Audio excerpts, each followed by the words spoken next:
Bonjour, bienvenue dans ma bibliothèque. Nous sommes à Montréal le 8 février 2012. Aujourd'hui, je vous lis les premières pages d'Achever Clausewitz de René Girard. Le livre que voici est un livre bizarre. Il se présente comme une excursion du côté de l'Allemagne et des rapports franco-allemands depuis les 2 derniers siècles.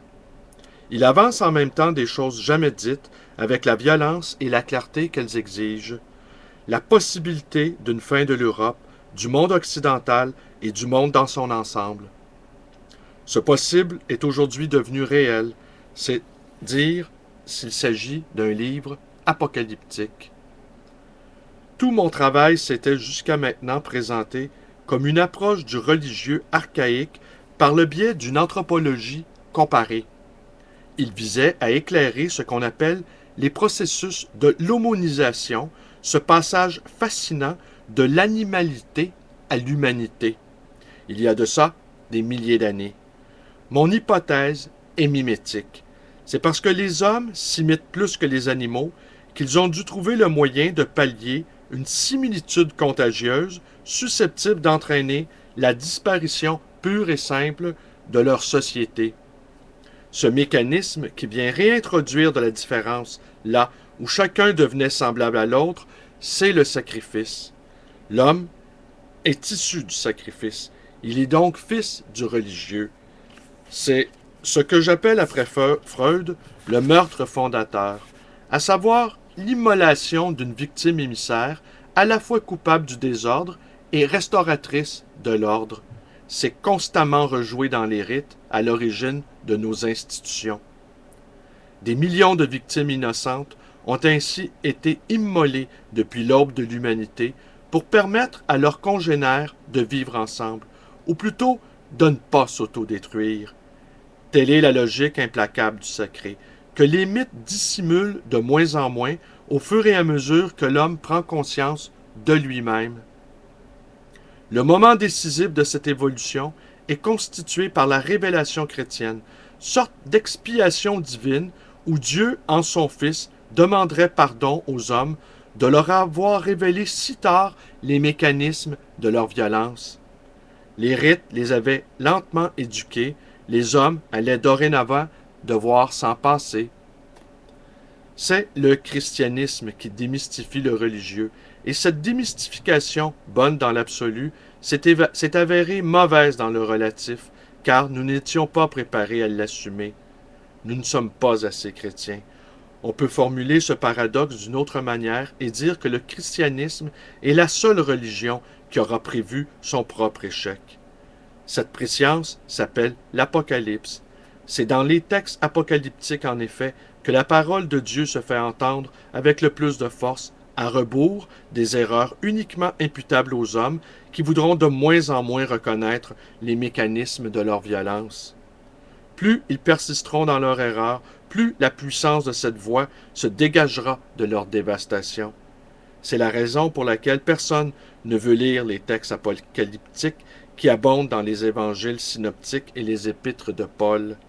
C'est la raison pour laquelle aussi personne ne veut reconnaître que ces textes se réalisent sous nos yeux comme la conséquence de la révélation méprisée. Une fois dans l'histoire, la vérité de l'identité de tous les hommes s'est dite et les hommes n'ont pas voulu l'entendre, s'accrochant de plus en plus frénétiquement à leurs fausses différences. 2 guerres mondiales, l'invention de la bombe atomique, plusieurs génocides, une catastrophe écologique imminente n'auront pas suffi à convaincre l'humanité, et les chrétiens en premier lieu, que les textes apocalyptiques, même s'ils n'avaient aucune valeur prédictive, concernaient le désastre en cours. Que faire pour qu'on les entende? On m'a accusé de trop me répéter, de fétichiser ma théorie, de lui faire rendre raison de tout. Elle s'est pourtant appliquée à décrire des mécanismes que les découvertes récentes en neurologie confirment. L'imitation est première et le moyen essentiel de l'apprentissage plutôt que chose apprise. Nous ne pouvons échapper au mimétisme qu'en comprenant les lois. Seule la compréhension des dangers de l'imitation nous permet de penser une authentique identification à l'autre. Mais nous prenons conscience de ce primat de la relation morale au moment même où l'atomisation des individus s'achève, où la violence a encore grandi en intensité et en imprévisibilité. La violence est aujourd'hui déchaînée au niveau de la planète entière, provoquant ce que les textes apocalyptiques annonçaient, une confusion entre les désastres causés par la nature et les désastres causés par les hommes. Une confusion du naturel et de l'artificiel, réchauffement global et montée des eaux ne sont plus aujourd'hui des métaphores. La violence qui produisait du sacré ne produit plus rien qu'elle-même.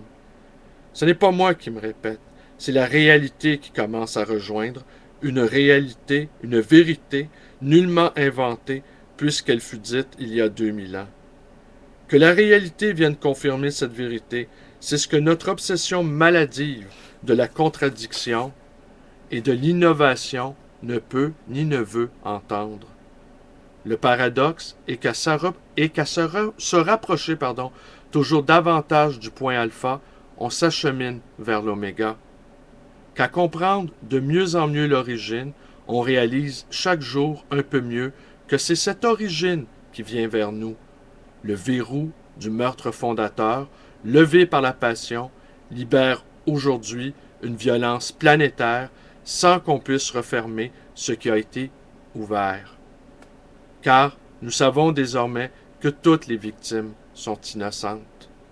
La passion a dévoilé une fois pour toutes l'origine sacrificielle de l'humanité.